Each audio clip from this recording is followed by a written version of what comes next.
नमस्कार, स्वागत है आप सभी का। आज बात करने वाले हैं आईटीबीपी नई रिक्रूटमेंट के बारे में। आईटीबीपी में एएनएम मिडवाइफ के पद पर नई भर्ती निकाली गई है, जिसका आईटीबीपी ने नोटिफिकेशन जारी किया गया। इस भर्ती के बारे में हम डिटेल से बात करेंगे कि इसके अंदर क्या सिलेक्शन प्रोसेस रहेगा, क्या इसने एज एंड क्वालिफिकेशन मांगी गई है। तो बने रहना वीडियो के अंत तक। अगर वीडियो पसंद आए तो वीडियो को लाइक करें, चैनल को सब्सक्राइब करें, बेल आइकन को प्रेस करें ताकि आने वाली वीडियो का नोटिफिकेशन आपको सबसे पहले मिल जाए। साथ में ही मेरे टेलीग्राम चैनल के साथ जुड़ जाएं, जिसका लिंक मैंने डिस्क्रिप्शन में दिया हुआ है। आगे बढ़ते हैं और इस भर्ती के बारे में बात करते हैं। इस भर्ती का पोस्ट का नाम है हेड कांस्टेबल एएनएम मिडवाइफ। ये मिडवाइफ के पद पर यह भर्ती निकाली गई है। जो नर्सिंग स्टाफ होती है एएनएम, उसके पद पर निकाली गई भर्ती है। ये टोटल 81 पदों पर यह भर्ती निकाली गई है। 81 पद ओनली फॉर फीमेल, के लिए भर्ती निकाली गई है। ऑल ओवर इंडिया के लिए 81 पदों के लिए ये आपके पद हो गए, और ये ओनली फॉर फीमेल के लिए भर्ती निकाली गई 81 पदों के लिए। आगे बढ़ते हैं और इसके बात करते हैं इसके ऑनलाइन कब से होंगे। तो इसके ऑनलाइन 9 जून से स्टार्ट हो चुके हैं। 9 जून 2023 से स्टार्ट हो चुके हैं और इसकी 8 जुलाई 2023 इसकी लास्ट डेट रहेगी फॉर्म ऑनलाइन अप्लाई करने की। ये बात होगी आपकी ऑनलाइन और इसकी लास्ट डेट की। अब बात करें इसकी एज क्या मांगी गई है। इसके अंदर एज इसके अंदर मांगी गई है 18 से 25 साल। एज आपकी 18 से 25 साल। SC ST को इसके अंदर एज रिलैक्सेशन 5 साल का दिया गया है। ओबीसी और एक्स सर्विसमैन को इसके अंदर 3 इयर्स का एज के अंदर छूट दी गई है। ये आपके एज क्राइटेरिया की बात होगी। आपकी 18 से 25 साल इसकी नॉर्मल एज रहने वाली है। बाकी कैटेगरी वाइज 5 साल और 3 साल की छूट मिलने वाली है। आगे बढ़ते हैं और बात करते हैं कि आपकी एज की गणना कब से होगी। तो आपकी एज की गणना इसकी लास्ट डेट से होगी। जिस दिन आपके फॉर्म अप्लाई करने की लास्ट डेट होगी 8 जुलाई, उसी दिन से आपकी एज की गणना की जाएगी। एज की गणना आपकी 8 जुलाई 2023 से की जाएगी। आगे बढ़ते हैं और क्वालिफिकेशन की बात करते हैं। इसके अंदर मिनिमम 10th पास मांगा गया है। दूसरा मांगा गया है इसके अंदर एएनएम का कोर्स होना चाहिए आपके पास। तीसरा, आपके स्टेट के अंदर नर्सिंग काउंसिल में रजिस्टर आपका होना ज़रूरी है। तो ये तीसरी क्वालिफिकेशन आपकी। अगर आपके पास ये तीनों क्वालिफिकेशन है तो आपका इस फॉर्म को अप्लाई करने के लिए एलिजिबल है। अब बात करते हैं कि इसके अंदर जो ये 81 वैकेंसी निकाली गई हैं, 81 वैकेंसी निकाली गई हैं, ये कैटेगरी वाइज कितनी कितनी वैकेंसी निकाली गई हैं। तो मैं आगे बात करूं कैटेगरी वाइज, तो कैटेगरी जनरल के लिए इसके अंदर 34 पोस्ट निकाली गई हैं। ओबीसी के लिए 22 पोस्ट निकाली गई हैं। SC के लिए 12 पोस्ट निकाली गई हैं। ST के लिए 6 पोस्ट निकाली गई हैं और EWS के लिए 7 पोस्ट निकाली गई हैं। टोटल आपकी 81 पोस्ट होती हैं। ये आपकी कैटेगरी वाइज पोस्ट हो गई है, जनरल, OBC, SC ST और EWS। अब बात करें कि इसको अप्लाई कैसे करेंगे। अप्लाई इसका आप ऑनलाइन करेंगे। डायरेक्ट अप्लाई करने के लिए मैंने डिस्क्रिप्शन में वेबसाइट का लिंक डाल दिया है। आप वहाँ से जाकर भी आप इसका फॉर्म अप्लाई कर सकते हैं, जिसकी जो आईटीबीपी की वेबसाइट है, आईटीबीपी की वेबसाइट का लिंक मैंने डिस्क्रिप्शन में दे दिया है। अब बात करें इसके अंदर फीस क्या रहने वाली है। तो इसके अंदर फीस आपकी 0 रहने वाली है, क्योंकि ये फीमेल के लिए है और इसके अंदर आपके पास कोई फीस नहीं ली जाएगी। सबसे मोस्ट और इम्पोर्टेंट पार्ट आता है आपका कि आपका सिलेक्शन प्रोसेस क्या रहेगा इसके अंदर। तो आपके सिलेक्शन प्रोसेस की बात करें, आपके सिलेक्शन प्रोसेस के अंदर 6 स्टेज क्लियर करने के बाद आपका इसमें सिलेक्शन होगा।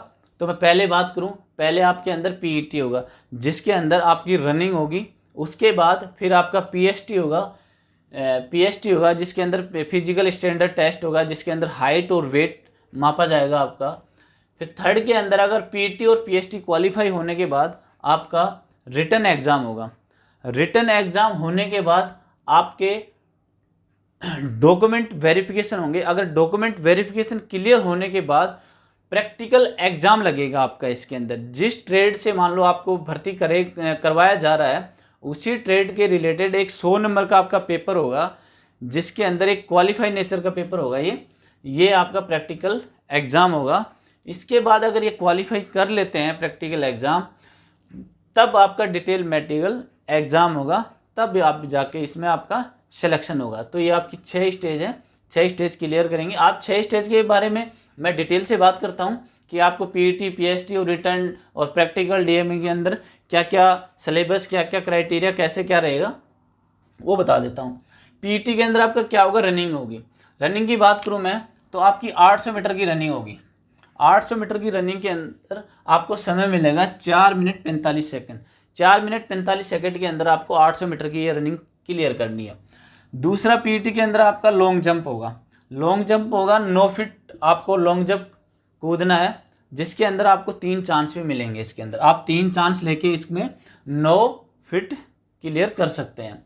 हाई जंप की बात करूं, इसके अंदर पीईटी के अंदर तीसरा होगा हाई जंप, जो 3 फीट का होगा। इसके अंदर भी आपको 3 चांस मिलेंगे। जो हाई जंप होगा उसके अंदर 3 चांस मिलेंगे आपको, और आप 3 फीट उसको कूदना होगा। ये आपका पीईटी क्लियर हो गया यहाँ पे। अब बात करते हैं आपका पीएसटी के अंदर, जो फिजिकल स्टैंडर्ड टेस्ट होता है, जिसके अंदर आपकी हाइट नापी जाती है और आपका वेट मापा जाता है। तो हाइट आपकी 157 सेंटीमीटर इसके अंदर नॉर्मल होनी चाहिए। हाइट के अकॉर्डिंग आपका वेट होना चाहिए। तो वेट के अंदर तो कोई फेल नहीं होता, नॉर्मल आपकी हाइट होनी चाहिए। तो आप फॉर्म अप्लाई करने से पहले आपका फिजिकल स्टैंडर्ड भी देख लें कि आपकी हाइट है या नहीं है, उसी हिसाब से आपका इसका फॉर्म लगाना और तैयारी करना उसी हिसाब से। अब आगे बात करते हैं, आप ये अगर 2 क्वालिफाई कर लेते हैं उसके बाद में आपका एक रिटर्न एग्जाम होगा। रिटर्न एग्जाम आपका 100 नंबर का ये एग्जाम होगा आपका। इसके मोड की बात करें तो ये आईटीबीपी के ऊपर है। आईटीबीपी ने ओएमआर और सीबीटी दोनों दिया हुआ था नोटिफिकेशन के अंदर। वो आईटीबीपी देखेगी क्या कैसे करवाना होगा, वो बता दिया जाएगा आपको एग्जाम के टाइम पे कि आपका एग्जाम मोड क्या रहेगा। उस ओएमआर से भी ले सकती है और सीबीटी से भी ले सकती है आपका एग्जाम। समय आपको इसके अंदर 2 घंटे का दिया जाएगा। ऑब्जेक्टिव टाइप आपके 100 क्वेश्चन आएंगे। नेगेटिव मार्किंग इसके अंदर रहने वाली नहीं है। सिलेबस की बात करें तो इसके अंदर जो 100 नंबर का पेपर होगा, इसके अंदर आपका क्या सिलेबस रहने वाला है तो मैं बता दूं आपको। इसके अंदर 10 नंबर की आप रीजनिंग आएगी, 10 नंबर की मैथ आएगी, और 10 नंबर की आपकी जीके और करंट अफेयर आएगी, और 10 नंबर की जनरल इंग्लिश या हिंदी, इनमें से कोई भी एक आप इंग्लिश हिंदी के अंदर कर सकते हैं। 10 नंबर की ये आएगी। और जिस नर्सिंग ट्रेड से आप इसके अंदर फॉर्म अप्लाई करोगे उसके 60 क्वेश्चन आएंगे, 60 नंबर के। तो ये 100 नंबर का आपका पेपर हो गया, 60 क्वेश्चन आएंगे 60 नंबर के। ये आपका पूरा सिलेबस रह गया। इसके बाद में आपका ये हो गया पीएसटी और रिटर्न, 3 आपके क्वालिफाई हो गए। अगर मान लो आपका पीईटी भी हो जाता है, पीएसटी भी हो जाता है, फिर आपका एग्ज़ाम भी हो जाता है। देन उसके बाद आपका ओरिजिनल डॉक्यूमेंट वहाँ पे देखे जाएंगे।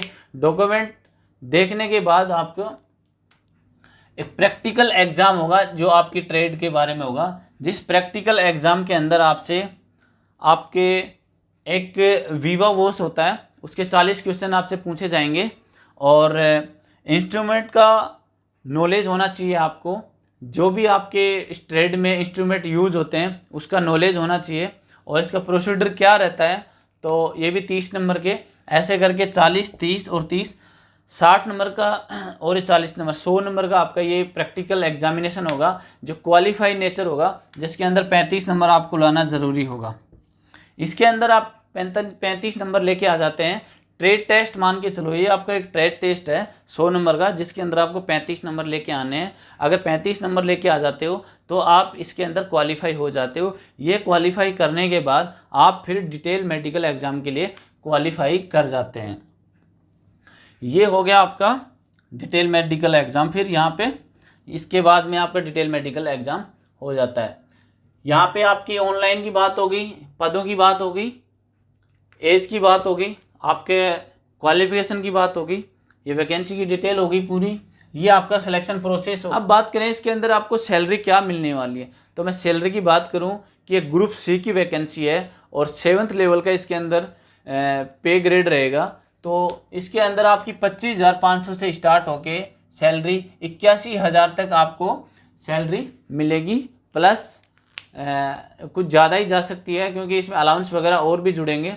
तो ये आपकी सैलरी काफ़ी अच्छी मिलने वाली है, नौकरी आपकी बहुत अच्छी रहने वाली है। तो इसके अलावा आपके पास कोई भी सवाल रहता है तो आप कमेंट सेक्शन से मेरे से पूछ सकते हैं। अगर ये वीडियो आपको पसंद आया हो तो वीडियो को लाइक करें, एंड अपने दोस्तों के साथ शेयर करें एंड अपनी राय कमेंट सेक्शन में ज़रूर दें। धन्यवाद।